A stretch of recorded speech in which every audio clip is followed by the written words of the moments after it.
Thank you for listening to Shulchanaruchharav.com. Is one required to repeat Shemoneh Esrei of Ma'ariv Motzei Shabbos if he did not say Ata Chonantanu within the blessing of Chayin in Adoas, and then proceeded to do Melacha, such as turn on a light the Havdalah candle, move something Muktzah, after Shemoneh Esrei before saying Baruch HaMavdil or hearing Havdalah over wine? In other words, if a person broke Shabbos after Ma'ariv before saying Baruch HaMavdil or Ata Chonantanu, does he have to daven again?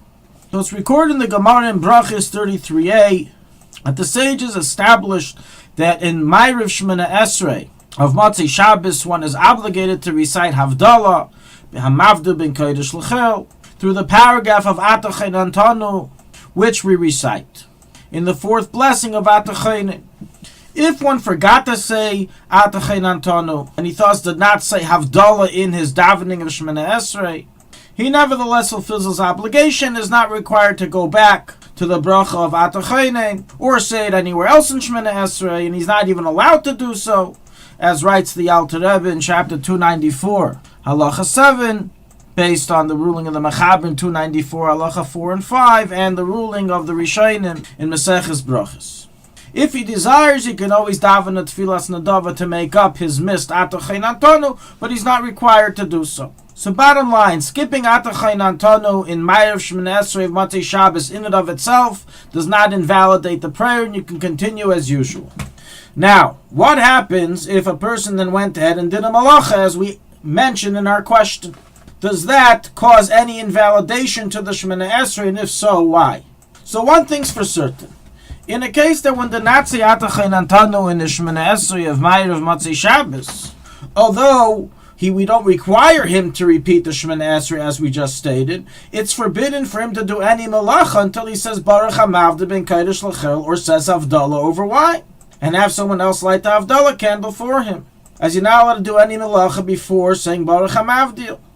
Those who say Ata Chonantanu, that is Baruch HaMavdil. Those who skipped it by mistake must then say Baruch HaMavdil ben Kodesh L'chel. And this is what practically should be done. As soon as you finish Shemoneh Esrei, if you skipped Ata Chonantanu, immediately say Baruch HaMavdil ben Kodesh L'chel. Now what's the halach if you didn't do it? You didn't say it and then you did Melacha. So one ruling that the poskim all agree on is that if a person went ahead and ate before Havdalah over wine, after davening Ma'ariv, without saying Ata Chonantanu, he must repeat Ma'ariv Shemoneh Esrei, just Shemoneh Esrei, not the whole Ma'ariv. And some Rishonim rules the Rashba, that this likewise applies to Melacha. If someone did Melacha prior to saying Baruch HaMavdil after his Shemoneh Esrei, which did not have a Ata Chonantanu said within it, then his Shemoneh Esrei becomes invalid, and he must repeat Shemoneh Esrei. And practically this ruling of the Rashba is recorded a number of Achreinim, including in the Alter Rebbe in chapter 294, halacha 3, in the parentheses, and so also rules the Yerabah, the Kiva Ege, the Pri Megadim, the Rechachaim, the Kitz Shulcharach, Tilu David, and other poskim Achreinim. Does everyone agree to this ruling? No. As the Kaf HaChaim points out in chapter 294, halacha 8, that according to the Rambam, there's no requirement to repeat Shemoneh Esrei in such a case that you did Melacha after it, before saying Baruch HaMavdil. And so is also the concluding ruling of the Mishnah Berurah in chapter 294 in Bir Halacha Ve'im Ta'ah. Nonetheless, practically, as rule all the poskim who we already mentioned, one should daven Shemoneh Esrei again if he did Melacha, and if he wants to suspect for the dissenting opinions, he should daven again as a Tfilas Nadava, as points out the K'tzais HaShulchan. Now, what's the reason behind this, that doing Melacha after Shemoneh Esrei invalidates the Shemoneh Esrei if you didn't say Ata Chonantanu? So explains the Alter Rebbe, as this is considered a belittlement to Havdalah, who have done Melacha beforehand, and therefore we require you to repeat Shemoneh Esrei and re-say the part that you skipped of Havdalah in Ata Chonan prior to saying Havdalah over wine. Now, an interesting question, what type of Melacha that a person does after Shemoneh Esrei requires him to repeat the Shemoneh Esrei? Is it all Melacha? What about moving something Muktzah? Or lighting the Havdalah candle?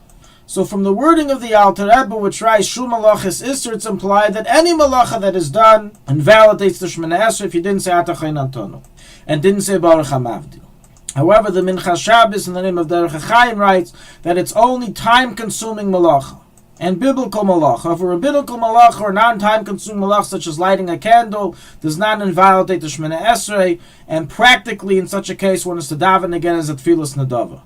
So to summarize this halacha, in the event you forgot to say Ata Chonantanu and Ma'ariv Shemoneh Esrei of Motzei Shabbos, you fulfill your obligation, but right away say Baruch HaMavdim in Kodesh L'chol after Shemoneh Esrei, because it's forbidden to do Melacha until you say it. Furthermore, if you by mistake did Melacha prior to saying it, it invalidates your Shemoneh Esrei, and you have to go back and daven again and say Ata Chonantanu. If you're not sure if this type of Melacha invalidates the Shemoneh Esrei, you want to suspect for the opinions who say you don't have to repeat Shemoneh Esrei, then the suggestion is just to daven again the Ma'ariv Shemoneh Esrei, the Tfilas Nedava, and thereby your Yetzeh according to all.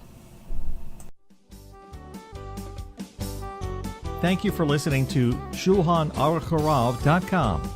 Our free services of making Torah knowledge available to the public depends on donors like you.